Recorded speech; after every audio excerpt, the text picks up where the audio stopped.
ತಾಲೂಕಾ ಮಟ್ಟದ ಶಿಕ್ಷಕರ ದಿನಾಚರಣೆ ಹಾಗೂ ನಿವೃತ್ತ ಶಿಕ್ಷಕರ ಅಭಿನಂದನಾ ಸಮಾರಂಭ. ನಿಡಗುಂದಿ ತಾಲೂಕಿನ ಗೊಳಸಂಗಿ ಗ್ರಾಮದಲ್ಲಿ ತಾಲೂಕಾ ಮಟ್ಟದ ಶಿಕ್ಷಕರ ದಿನಾಚರಣೆ ಹಾಗೂ ನಿವೃತ್ತ ಶಿಕ್ಷಕರ ಅಭಿನಂದನಾ ಸಮಾರಂಭವು ಶ್ರೀ ಅರೆ ದಳವಾಯಿ ಪ್ರೌಢಶಾಲೆ ಸಭಾಭವನದಲ್ಲಿ ನಡೆಯಿತು. ಸನ್ಮಾನ್ಯ ಜವಳಿ ಮತ್ತು ಸಕ್ಕರೆ ಸಚಿವರಾದ ಶ್ರೀ ಶಿವಾನಂದ ಎಸ್ ಪಾಟೀಲ್ ಉದ್ಘಾಟಿಸಿ ಮಾತನಾಡಿದರು. ಶಿಕ್ಷಕ ವೃತ್ತಿ ಪವಿತ್ರವಾದದ್ದು. ಪ್ರಾಮಾಣಿಕತೆಯಿಂದ ಕೆಲಸ ಮಾಡಿ ಇಂದಿನ ಮಕ್ಕಳನ್ನು ಭವಿಷ್ಯದ ಪ್ರಜೆಗಳನ್ನಾಗಿ ರೂಪಿಸುವುದು ನಿಮ್ಮ ಕರ್ತವ್ಯವಾಗಿದೆ. ಸರ್ಕಾರವು ಈ ದಿಸೆಯಲ್ಲಿ ಸಾಕಷ್ಟು ಕೆಲಸ ಮಾಡುತ್ತದೆ. ಶಿಸ್ತು ಸಂಸ್ಕೃತಿಯನ್ನು ಮಕ್ಕಳಲ್ಲಿ ಬೆಳೆಸಬೇಕೆಂದರು. ಶಿಕ್ಷಕ ವೃತ್ತಿಯಿಂದ ರಾಷ್ಟ್ರಪತಿಯವರಿಗೆ ಕಾರ್ಯನಿರ್ವಹಿಸಿದ ಶ್ರೀ ಎಸ್ ರಾಧಾಕೃಷ್ಣನ್ ಅವರು ತಮ್ಮ ಜನ್ಮ ದಿನವನ್ನು ಶಿಕ್ಷಕರ ದಿನವನ್ನಾಗಿ ಆಚರಿಸಲು ಹೇಳಿದರು. ಶಿಕ್ಷಕರ ಸಂಘದ ಅಧ್ಯಕ್ಷರು ಮತ್ತು ಶಿಕ್ಷಕರು ಗುರುಭವನ ಕಟ್ಟಿಸಲು ಮನವಿ ಸಲ್ಲಿಸಿದರು. ಸಭೆಯಲ್ಲಿ ಆದರ್ಶ ಶಿಕ್ಷಕರನ್ನು ಹಾಗೂ ನಿವೃತ್ತಿ ಶಿಕ್ಷಕರನ್ನು ಸನ್ಮಾನಿಸಲಾಯಿತು. ಶ್ರೀ ಮನಿ ಪ್ರಸಿದ್ಧಲಿಂಗ ಮಹಾಸ್ವಾಮಿಗಳು ವಿರಕ್ತ ಮಠ್ ಬಸವನ ಬಾಗೇವಾಡಿ, ಶ್ರೀ ಷಡಕ್ಷರ ಬ್ರಹ್ಮ ಶಿವಪ್ರಕಾಶ್ ಮಹಾಸ್ವಾಮಿಗಳು, ಶ್ರೀ ವೇದಮೂರ್ತಿ ಹುಚ್ಚಯ್ಯ ಸ್ವಾಮಿ ದೇವಾಂಗ ಮಠ ಗೊಳಸಂಗಿ ಇವರು ದಿವ್ಯ ಸಾನ್ನಿಧ್ಯವನ್ನು ವಹಿಸಿದ್ದರು. ಇದೇ ಸಮಯದಲ್ಲಿ ಈರಣ್ಣ ಪಟ್ಟಣ ಶೆಟ್ಟಿ, ವಾಯೆ ಸೋಮನ್ ಕಟ್ಟಿ, ಅಶೋಕ್ ಗಿಡ್ಡಪ್ಗೋಳ್, ವಸಂತ ರಾಠೋಡ್, ಸುರೇಶ್ ಹಾರಿವಾಳ್, ಎಚ್ ಬಿ ಬಾರಿಕಾಯಿ, ಉಮೇಶ್ ಕೌಲಿಗಿ, ಶಿವು ಮಡ್ಕೇಶ್ವರ್, ರಿಯಜ್ ಹತ್ತಿರಿಕ್ಯಾಳ್. ಕಾರ್ಯಕ್ರಮದಲ್ಲಿ ಶಿಕ್ಷಕರ ಸಂಘದ ಅಧ್ಯಕ್ಷರು ಹಾಗೂ ನೌಕರರ ಸಂಘದ ಅಧ್ಯಕ್ಷರು, ಬಸವನ ಬಾಗೇವಾಡಿ ತಾಲೂಕಿನ ಎಲ್ಲ ಶಿಕ್ಷಕರಿಂದ ಭಾಗವಹಿಸಿದ್ದರು.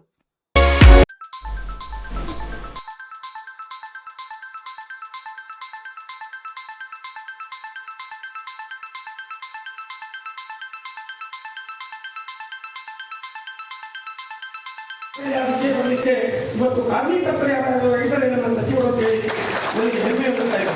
ಯಾಕಂದ್ರೆ ನೇರ ನುಡಿಯಿಂದ ನಮ್ಮ ರಾಜಕಾರಣಿಗಳು ಇವತ್ತು ಯಾವುದೇ ಸಂದರ್ಭದಲ್ಲಾದರೂ ಕೂಡ ನೇರ ನುಡಿಯಿಂದ ಇವತ್ತು ನಮಗೆ ಹೇಳ್ತಾ ಇದ್ದಾರೆ. ಆ ನಿಟ್ಟಿನಲ್ಲಿ ಇವತ್ತು ಸಚಿವ ಸಂಪುಟ ಸಭೆಯಲ್ಲಿ C&R ರೂಲ್ ಅನ್ನು ತಿದ್ದುಪಡಿ ಮಾಡಲಿಕ್ಕೆ ಅನೇಕ ಅನುಮೋದನೆಗಳನ್ನು ನೀಡಿದ್ದಾರೆ. ಆ ಜೊತೆಗೆ ಆ ನೀಡಲಿಕ್ಕೆ ಕಾರ್ಮಿಕರು ಅದಕ್ಕೆ ಪ್ರಯತ್ನವನ್ನು ನಮ್ಮ ಕರ್ನಾಟಕ ರಾಜ್ಯ ಪ್ರಾಥಮಿಕ ಶಾಲಾ ಶಿಕ್ಷಕರ ಸಂಘ ನಿರಂತರವಾಗಿ ಮಾಡುತ್ತಿದೆ. ಇವತ್ತು ಚಂದ್ರಶೇಖರ್ ನುಗ್ಗುಲಿ ಸರ್ ಅವರು ತಮ್ಮ ಕಾಲಿಗೆ ಚಕ್ರವನ್ನ ಕಟ್ಟಿಕೊಂಡು ಇವತ್ತು ಇಡೀ ರಾಜ್ಯಾದ್ಯಂತ ಸಂಚರಿಸಿ ಇವತ್ತು ಶಿಕ್ಷಕರ ನೋವು ನಲಿವುಗಳಿಗೆ ಆಶಾಕಿರಣ ಬಂದಿದ್ದಾರೆ. ಇವತ್ತು ನವದೆಹಲಿಯಲ್ಲಿದ್ದರೂ ಕೂಡ ಈ ಸಂದರ್ಭದಲ್ಲಿ ಶಿಕ್ಷಕರ ದಿನಾಚರಣೆಯ ಹಾರ್ದಿಕ ಶುಭಾಶಯಗಳನ್ನು ತಿಳಿಸಿದ್ದಾರೆ ತಮಗೆಲ್ಲ. ಜೊತೆಗೆ ಈ ಶಿಕ್ಷಕರ ದಿನಾಚರಣೆ ಯಶಸ್ವಿಯಾಗಲಿ, ಈ ಕಾರ್ಯಕ್ರಮ ಅತ್ಯಂತ ಸಂಪೂರ್ಣವಾಗಿ ಸಂತೋಷದಿಂದ ಕೂಡಿರಲಿ ಅಂತ ಹೇಳಿ ಶುಭವನ್ನು ಹಾರೈಸಿ ಸಮಾಜದಲ್ಲಿರ್ತಕ್ಕಂಥ ನಾವೆಲ್ಲ ಅವರನ್ನು ಬೆಳೆಸಲೇಬೇಕು. ಅಂತ ಪ್ರತಿಭೆಗಳಿದ್ದಾಗ ಮಾತ್ರ ದೇಶ ಸಾಧನೆಯನ್ನು ಮಾಡಲಿಕ್ಕೆ ಸಾಧ್ಯ. ಇವತ್ತು ನಾನು ನೋಡ್ತೀನಿ ಜಗತ್ತಿನಲ್ಲಿ ಆಟ ಆಡ್ತಕ್ಕಂಥ ಕ್ರೀಡಾಪಟುಗಳಿದ್ದಾರೆ, ಅವರು ದೊಡ್ಡ ದಾನಿಗಳಂದರೆ ತಪ್ಪಾಗಿದ್ದಿಲ್ಲ. ಇವತ್ತು ನಾನು ಕೆಲವು ಫುಟ್ಬಾಲ್ ಪ್ಲೇಯರ್ಗಳನ್ನ ನೋಡ್ತೀನಿ, ಅವರು ಗಳಿಸಿದ್ದು 170ರಷ್ಟು ದಾನ ಮಾಡಿರ್ತಕ್ಕಂಥ ಕ್ರೀಡಾಪಟುಗಳು ಕೂಡ ಇವತ್ತು ನಮ್ಮ ಕಣ್ಣಿಗೆ ಬೀಳಿದ್ದಾರೆ. ಅದು ಅಂಥ ಅನೇಕ ಸಾಧಕರನ್ನು ಅವರು ಮಿತಿಯನ್ನು ಅರ್ಥಕೊಂಡು ನಮಗೆ ಎಷ್ಟು ಗಳಿಸಿ ಉಳಿದಿದ್ದನ್ನು ಸಮಾಜಕ್ಕೆ ಕೊಡ್ತಾರೆ. ಅಂಥದ್ರಲ್ಲಿ ನಿಮಗೂ ಒಬ್ಬರು ದಾನ ಮಾಡಿದ್ದಾರೆ. ಇಡೀ ರಾಜ್ಯದ ಶಾಲಾ ಮಕ್ಕಳಿಗೆ ಅಜೀಂ ಪ್ರೇಮ್ಜಿ ಅವರು ಮಾಡಿದಷ್ಟು ದಾನ ನನ್ನ ಕಾಲದಲ್ಲಿ ಯಾರೂ ಮಾಡಿಲ್ಲ ಅಂತ ಹೇಳಿದ್ದಾರೆ ತಪ್ಪ. ಇವತ್ತು ನಾವು ನೋಡ್ತೀವಿ, ಅದಾನಿ ನೋಡ್ತೀವಿ, ಅಂಬಾನಿ ನೋಡ್ತೀವಿ, ಅವ್ರ ಹೆಸರಷ್ಟೇ ನೋಡ್ತೀವಿ, ಆದರೆ ಮನಸ್ಸು ನೋಡ್ಬಿಲ್ಲ. ಅಂದರೆ ಮನಸ್ಸು ನೋಡ್ಬಿಟ್ಟು ಸಮಾಜಕ್ಕೆ ತಮ್ಮನ್ನು ನಾವು ಅರ್ಪಣೆ ಮಾಡ್ಕೊಳ್ತಕ್ಕಂಥವ್ರು ಭಾಳ ಕ್ಷೀಣಿಸ್ತಾ ಇದ್ದಾರೆ. ಅಂಥದ್ರ ಮಧ್ಯೆ ಕೂಡ ಇಂಥವ್ರು ಇದ್ದಾರೆ.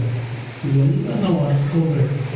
ಅದೇ ಥರ ನಮ್ಮ ನಾರಾಯಣ ಮೂರ್ತಿಯವರು ಮಾಡ್ತಾರೆ. ಇಂಥವರೆಲ್ಲ ಸಮಾಜದ ಭಾಳ ದೊಡ್ಡ ಆಧಾರ ಸ್ತಂಭ. ಅದರಲ್ಲಿ ಟಾಟಾ ಅವ್ರನ್ನ ನಾವು ಎಷ್ಟೇ ನೆನರೂ ಕಡಿಮೆ ರತನ್ ಟಾಟಾ ಅವರು ಅವನ ಆದಾಯದ 170ರಷ್ಟು ಹಣವನ್ನು ಈ ರಾಷ್ಟ್ರದ ಸಂಪತ್ತನ್ನಾಗಿ ಮಾಡಿರ್ತಕ್ಕಂಥ ಒಬ್ಬ ಇಂಡಸ್ಟ್ರಿಯಲಿಸ್ಟ್ ಯಾರಾಗಿದ್ದರೆ ಅದು ರತನ್ ಟಾಟಾ ಅವರು ಅಂತೇಳಿ ಭಾಳ ಹೆಮ್ಮೆ ಇದ್ದಾರೆ.